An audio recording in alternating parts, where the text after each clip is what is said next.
વાત કરીએ ટેબલ ટેનિસની તો Anthony Gomes table tennis academy દ્વારા અને TTAAના આશ્રય હેઠળ 20 અને 21 જૂન દરમિયાન સેન્ટ ઝેવિયર્સ લોયોલા સ્કૂલ નવરંગપુરા ખાતે આયોજિત સેકન્ડ અમદાવાદ જિલ્લા રેન્કિંગ ટેબલ ટેનિસ ટુર્નામેન્ટ 2026 સફળતાપૂર્વક પૂર્ણ થઈ અને 14 વિવિધ વયજૂથની સ્પર્ધાઓમાં અમદાવાદભરના ખેલાડીઓ તરફથી કુલ 294 એન્ટ્રીઓ મળી હતી।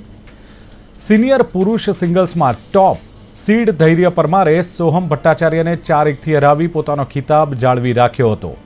તો મહિલા સિંગલ્સમાં ટોચની સીડેડ કૌશા ભેરાપુરાએ નિધિ પ્રજાપતિને સીધી 4 ગેમમાં હરાવી આ ચેમ્પિયનશિપ જીતી હતી અને જુનિયર વિભાગમાં ખાનક શાહ ટુર્નામેન્ટની સૌથી સફળ ખેલાડી તરીકે ઉભરી આવી। તેણે અંડર 19 અને અંડર 17 ગર્લ્સ એકલ એમ બંને વિભાગોમાં વિજય મેળવી ડબલ ક્રાઉન પોતાના નામે કર્યું હતું।